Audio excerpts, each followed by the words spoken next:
Привет всем, кто говорит по-русски. Сегодня хочу вам показать утренние новости. Тусгай хамгаалалтай газрууд ч гэсэн бас энэ дээр анхаарч ажиллаач гэдэг хэлэх гээд байгаа. Нөгөө талаас иргэд маань бас ухамсартай баймаар байна. Дан гац богдуул биш. Хөдөө орон нутгаар явхад ч гэсэн нийтлэг ажиглагддаг тийм. У нас в Монголии есть специально хранительные, как сказать, горы, да? И он говорит о горе Богда или Богто, да? Энэ нойлын цаас салбитгүй. Энэ нойлын цаас ерөөсөө байгаль шингэдэг гэж бодоод хайчтай юм шиг.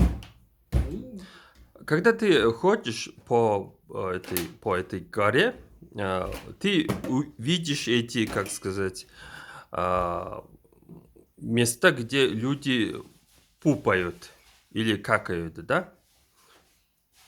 нойлын цааснууд бол даван ингэж хайсан нойлын цаас биш. Өнгөрсөн жилийн одоо юм өмжүүлэх нойлын цаасууд байна.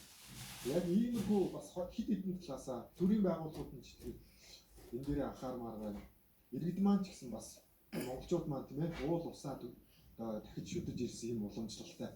Тэр Говорят, что мы имеем традицию поклонения или веры в горах, что-нибудь такое. А почему мы это там тут пупаем? Потому что новые монголы или атеисты, они уроды. Они не знают историю Бога или почему тут у нас гора Бога. Потому что тут жил Торил Ван, местный христианин, король, да? Конечно, Чингисхан его там уничтожил.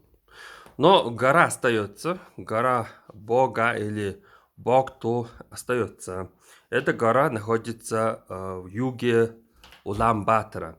Из-за того, что место такое богатое или святое, или, как сказать, хорошее, мы тут живем.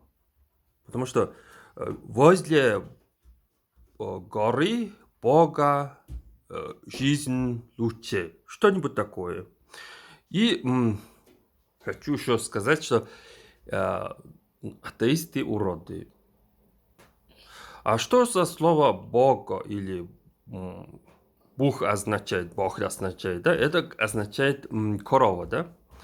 По-санскритски не все индусы так говорят. Год или гота означает тоже, как сказать, корова. На это все. Спасибо за ваше внимание.